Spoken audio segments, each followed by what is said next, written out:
News हमारे मुल्क से मिलती है यार। सब उसके बाद वो दूसरा जो लैपटॉप वाला बैठा हुआ डेटा एनालिस्ट जो है, ठीक है, लैपटॉप वाला जो बैठा हुआ कमेटी का मेंबर बन सकता है, ठीक है, लैपटॉप का जो बैठा हुआ वोटिंग मेंबर। अगर लैपटॉप की ऊपर क्रिकेट होती ना तो भाई आज सारे विव रिचर्ड बने हुए होते, सारे ग्लेन मैग्रा बने होते, सारे मुरलीधरन, शैन वॉर्न सारे बने होते।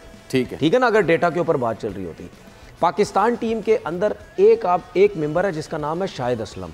इसका मैं आपको किस्सा सुनाता हूँ थोड़ा सा।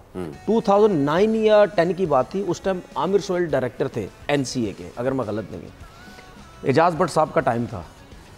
लाहौर एलसीसी ग्राउंड में मेरा मैच हो रहा था। वहाँ से मैं आ गया पूल के अंदर, नेशनल क्रिकेट अकेडमी के अंदर, पूल के अंदर आया तो मैं पाकिस्तान नहीं खेला हुआ था उस वक्त। ये आपका शाहिद असलम जो पाकिस्तान टीम में पिछले कोई 20 साल से लगा हुआ है, वो समझता है मैं पता नहीं कितना बड़ा कोच हूँ, क्या हूँ, सब कुछ हूँ। मैं पूल के अंदर हूँ, ये आया चलते हुए, और हालांकि मुझे जानता भी था बहुत अच्छे तरीके से। मुझे कह रहा है तनवीर पूल में इजाज़त नहीं है। मैंने क्यों इजाज़त नहीं है? ये सिर्फ टेस्ट प्लेयरों के लिए, ये जो पाकिस्तान खेले हुए ना उनके लिए इजाज़त है, ये आपके लिए इजाज़त नहीं, आप बाहर आ जाए। ठीक है, मैं बाहर आ गया। अच्छा, इत्तफाक से आमिर सोहेल उनके साथ मेरी बहुत अच्छी थी। मैंने वहीं मोबाइल निकाला, मैंने वहीं आमिर भाई को फ़ोन किया। मैंने बोला आप डायरेक्टर हैं यहाँ के, मैंने शाहिद असलम की हरकत देखी आपने, उसने क्या किया? कह रहा क्या हुआ? मैं पूल के अंदर, उसने बाहर निकाल दिया। कह रहा तू पाकिस्तान नहीं खेला हुआ।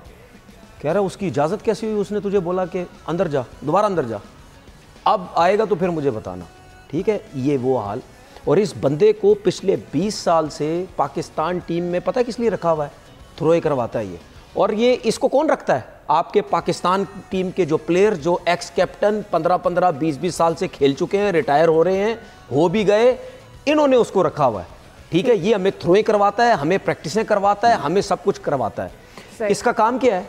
इसका काम क्या है? नेशनल क्रिकेट अकेडमी जब से बनी, इसने लेवल 2, लेवल 3 कोचिंग कोर्स किया। इसका काम, इसके लिए स्पेशल कमरा बनाया गया, वहां बैठ ये पाकिस्तान टीम में घूम रहा है। दूसरी चीज, सब्सक्राइब करें और बेल दबाएं ताकि कोई खबर रह न जाए।